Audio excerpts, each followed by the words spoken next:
asalaamaaleykum dal leen ak jàmm ndaje bu yaatu bi nga xam ne daal moom la waa F24 doon amal démb ci àjjuma ji ci place de la nation moo soxal ëttu yéenekaay bu groupe Sud Communication du Sud Quotidien muy xam ne ci ndaje bi la daal ñi nga xam ne ñoo bokk ci F24 lu leer lañ xamal Macky Sall ne mënul daal bokk benn yoon ci élection ñaar fukki fan ak juróom ci weeru février ci atum 2024 ak lu mën a am daal suñu naataangoo bi fare ci avenue Bourguiba di xam le ne waa F24 daal am nañ ci ndam ndax daal askan wu takku ñoo fa teewoon ñëw wuy si wooteb waa F24 bi di mouvement des forces vives du Sénégal ci boobu la ndaje nag kenn ci ñoom di Déthié Fall jiite PRP mi ngi soññu njiitu réew mi président Macky Sall daal mu waajal jugeem ci bopp réew mi leneen lu Déthié Fall xamal président Macky Sall muy moom daal mënul tere kenn mu nekk candidat ci élection yu ñu jëm ci atum 2024 ki ca dul keew kay mooy moom le di président Macky Sall Malick Gakou di feelu Déthié Fall di xamle ne président Macky Sall ci boppam daal xam na ne jeexal na ci bopp réew mi Malick Gakou bi jiite grand parti di xamle ne daal moom mi ngi ci gannaaw Ousmane Sonko te du teewe benn ndaje goo xam ne daal li ko tax a jub mooy xarab Ousmane Sonko wala tere kaa bokk ci jongante ñaar fukki fan ak juróom ci weeru février ci atum 2024 ba tey ci place de la nation la ñuy des ak ki fi nekkoon premier ministre di Aminata Touré moom nag nee na Macky Sall daal dafay jàppale ñenn ñuy amal naka su dul noonu suñu réew teg ci nag di saaxe suufu Sénégal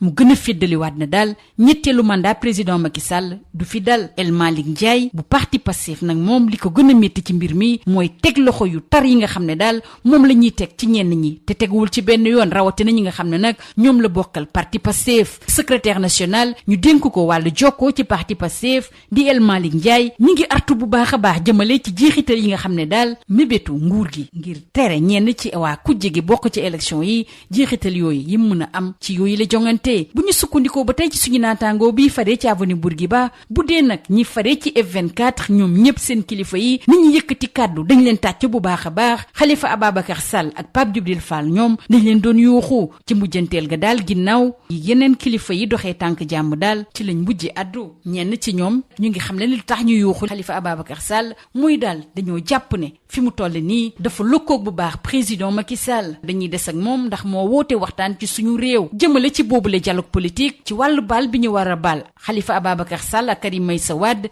ak diggante Khalifa Sall ak Ousmane Sonko moom président parti réew mi àdduna ci bu baax a baax Idrissa Seck démb demul ci place de la nation waaye dafa teewoon ci groupe E-Media nekk seen gan nee na kenn du fi baal kenn jëmale ci Khalifa Ababacar Sall nag mi nga xam ne moom moo gàddu ndono Senghor Abdou Diouf ak Ousmane Tanor Dieng mënul nekk benn yoon ci gannaaw Ousmane Sonko loolu sax nag xel da kaa mënul nangu bu ñu sukkandikoo ci Idrissa Seck bi xamal suñu naataango groupe E-Media bi ko doon dalal démb ne dana teew ci wooteeb waxtaan bi nga xam ne moom la njiitu réew mi woote ngir ñu xoolaat bu baax a baax ci yan anam la ñuy bokkee ci élection ci suñu réew loolu it Le Soleil di ko firndeel di ñu xamal it ne ki yore kàddu convergence démocratique boo ko gis-gis ci député Moussa Diakhaté mi ngi xamle ne ki jiite boobule parti di Pape Diop dana wuy ji woote président Macky Sall bu ñu jógee ci wàllu politique nag ñu jàll ci wàllu yoon waxtaane nag lam yooyu nga xam ne moom la ñu duppee bracelet électronique Sud Quotidien ak Le Soleil di ñu xamal ne juróom fukki doomi aadama solal nañ leen boobule lam ci suñu réew loolu yëpp nag mi ngi am ci benn ndaje boo xam ne démb jëwriñ bi ñu dénk wàllu yoon moo ko doon am ak taskatu xibaar yi suñu réew bi nga xam ne nag dafa am gan gu màgg bu ñu sukkandikoo ci Le Soleil muy Zhao Leji moom mi nga xam ne nag ci Chine la bawoo muy it président Assemblée populaire nationale mi nga xam ne moo jiite comité permanent bu assemblée nationale ki nga xam ne it moo ne ci gannaaw plan yi ñu teg ngir xeex lépp lu jëm ci wàllu guerre ci waxtaan bu yaatu ak ambassadeur bu Chine ci Sénégal mu xamle ne daal Chine taxawaay gu am solo la am ci koom-koomu àdduna wërngal këpp lu Soleil dellu si na ci diggante gu ratax bi nga xam ne moo am suñu digganteeg waa Chine jaarale ko ci Ila Touba bi ak it lu ci mel ne parc industriel bu Diamniadio loolu yóbbee ñu waxtaanee élection yi nga xam ne mooy am tey jii ci gaawu gi ci Mauritanie luy jege 2 millions la ñuy xaar ci mbeñ gàcce gi ngir ñu tànn seeni député seen conseils régionaux ak municipaux beneen jongante it bu nar a am ëllëg te mu soxalit ëttu yéenekaay yi ñu xëye ndool mooy bi ñuy amal ëllëg ca Turquie ngir tabb seen président juróom benn fukki millions ci ay doomu Turquie la ñuy xaar ci mbeñ gàcce gi ngir ñu tànn seen président ak ki tabb juróom benn téeméer ci ay député yu fa nar a toog juróomi at yi ñu jëm ci wàllu tàggat yaram nag li soxal Sud Quotidien ak Le Soleil mooy demi-finale bi nar a am ëllëg ci dibéer gi bu ñeenti waxtu jotee jëmale ci demi-finale Coupe d'Afrique bi leen di dajale ñoom ñi nga xam ne amaguñu fukki at ak juróom-ñaar ndaje bi nag lu am solo la ndax day tax gaynde yu ndaw yi daal mën a yegg ci finale bi waaye yi tegu ci tonk ñi amagul ñaar fukki at ak gaynde yi nga xam ne ñoo bokk ci équipe nationale A bi def ay jéego yu am solo ci wàllu taarixu football ba tey ci wàllu football bu ñu jugee ci gaynde yu ndaw yi ñu jàll ci ñeneen ñoo xam ne nag amaguñu ñaar fukki at ñoom nit yi nga xam ne ñu ngi waajal coupe du monde bi nar a am ci Argentine lu ko dalee ñaar fukki fan ci weeru mai jàpp fukki fan ak benn ci weeru juin ci Argentine ginnaaw gi ñu leen joxe raaya réew mi nag boobule équipe alxamis bi ñu weesu la fi jugee ki nga xam ne moo leen di tàggat nag di Malick Daf mu dénk waa Sud Quotidien ne joueuram yi le dogu nañu ngir am ndam ci boobule coupe du monde bu ñu dellusee su réew mi nag dañuy waxtaanee ñaar fukkeel ak benneelu bés bu Ligue 1 bi rawatina nag jàkkaarloo bu tar bi nar a am ci diggante génération foot bi nekk ci bopp classement bi ak SNEIPS bi nga xam ne fi mu toll nii moo jël place bu mujj bi suñu naataango yi di ñu xamal ne nag Casa Sport nag moom mbiram du yomb dara ci kanamu Guédiawaye FC lii moo gënoon a fës ci ëttu yéenekaay yi ñu xëyandool yendoog jàmm. Bonjour. Méga mobilisation à la place de la Nation hier vendredi. Le F24 avertit Macky. C'est le titre qui barre la une de Sud Quotidien, qui renseigne que la plateforme de l'opposition dénommée F24 a organisé hier vendredi un grand rassemblement contre une troisième candidature de Macky Sall. Plusieurs leaders de partis et de mouvements politiques et des membres de la société civile ont répondu présents à cette manifestation pacifique. Ils ont tous averti le président Macky Sall des conséquences qui peuvent découler de sa volonté de briguer une troisième candidature. Toujours d'après le confrère de l'Avenue Bourguiba, une foule immense était venue répondre à l'appel du mouvement créé pour se dresser contre une troisième candidature du président Macky Sall. Déthié Fall du PRP a invité le président Macky Sall à préparer son départ. Et jour d'après Déthié Fall, Macky Sall ne peut empêcher personne à être candidat. Celui qui ne participera pas, c'est bien lui. Abondant dans le même sens, Malick Gakou du Grand Parti a affirmé que Macky sait que c'est fini pour lui. Le président du Grand Parti qui a apporté son soutien à l'opposant Ousmane Sonko et a déclaré qu'il ne participera à aucune activité qui vise à humilier ou à bloquer le leader de Pastef les Patriotes, ni à un dialogue deal. Toujours à la place de la Nation et toujours lors de cette forte mobilisation du F24, l'ancienne Premier ministre Aminata Touré, quant à elle, considère que Macky Sall entretient des voleurs et pille les terres. Au moment où El Malick Ndiaye de Pastef a fustigé pour sa part les arrestations abusives et injustifiées dont sont surtout victimes ses frères de parti. Le secrétaire national à la communication du parti Pastef a également alerté sur les conséquences qui pourraient découler de la volonté du pouvoir à écarter des opposants politiques de la course présidentielle. Si des leaders du F24 en prenant la parole ont été acclamés par la foule, il n'a pas été ainsi pour Khalifa Ababacar Sall et Pape Djibril Fall. Le président de Taxawu Sénégal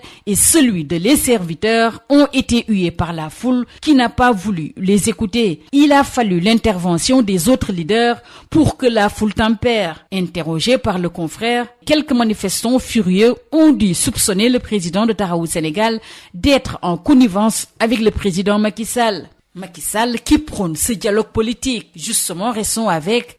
Idrissa Seck qui livre sa position ferme concernant ce dialogue, l'amnistie, le compagnonnage Khalifa Sall Sonko. Le président du parti Rewmi, nonobstant sa position tranchée contre une troisième candidature du président Macky Sall, n'avait pas effectué le déplacement à la place de la Nation. Idrissa Seck a choisi le groupe E-Media pour se prononcer sur les grandes questions de l'actualité politique dans un entretien. Et d'après lui, on n'amnistie pas une personne. Si on fait une loi d'amnistie, cela signifie que de telle à telle date, quiconque a une fois volé l'argent des contribuables est sauvé. Et toujours d'après le président du parti Rewmi, Khalifa Sall, c'est l'héritier de Senghor, Abdou Diouf et Ousmane Tanor Dieng. Il ne peut pas être derrière Sonko. C'est impossible, mathématiquement impossible, tient à préciser Idrissa Seck, qui confie à nos confrères de E-Media: je vais participer au dialogue pour le réaménagement des critères d'éligibilité. Information également relayée par Le Soleil. Et toujours selon Idrissa Seck, ce rendez-vous électoral de février 2024 est miné par deux facteurs à prendre en compte. Dans un premier temps, il s'agit de la volonté du président sortant de participer à la course, puis celle d'une certaine opposition de conquérir le pouvoir par tous les moyens, y compris la violence. Le Soleil de renseigner que le porte-parole de la convergence démocratique Bokk Gis Gis, le député Moussa Diakhaté, a révélé que le parti dirigé par Pape Diop va participer au dialogue politique proposé par le président Macky Sall. Après la politique, place à la justice. Tout d'abord avec Sud Quotidien qui renseigne que pour ce qui est du port de bracelet électronique, 50 personnes y ont déjà eu droit dans notre pays. Information également relayée par Le Soleil qui informe que le garde des Sceaux, ministre de la Justice, a présidé hier un atelier de partage et de sensibilisation sur le bracelet électronique avec des journalistes, une occasion pour aider les hommes de médias à mieux comprendre cette alternative à l'incarcération. Faisons à présent plus ample connaissance avec Zhao Leji. C'est un hôte de marque au Sénégal venu de la Chine, informe Le Soleil. Leji est le président du comité permanent de l'Assemblée nationale et il est l'inspirateur du plan de lutte contre la corruption. Le Soleil qui s'est entretenu avec l'ambassadeur de Chine au Sénégal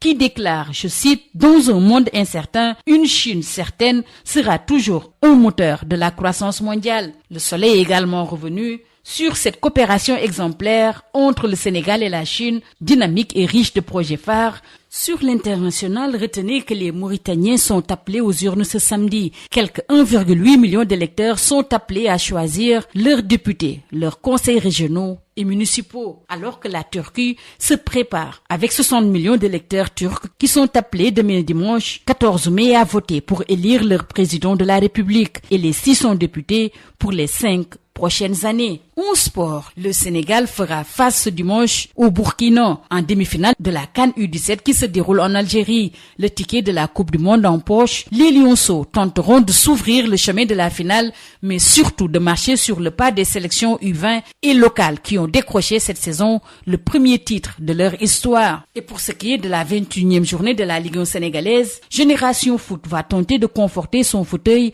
en engageant le duel des extrêmes qui l'opposera au Thiessois du SNEPS Excellence qui est la lanterne rouge. Et pour ce qui est de la Coupe du Monde des moins de 20 ans, Malick Daf, le sélectionneur du Sénégal, confie à Sud Quotidien, je cite, « Mes joueurs sont super motivés et très concentrés. C'est tout. À vos journaux et très bonne lecture. »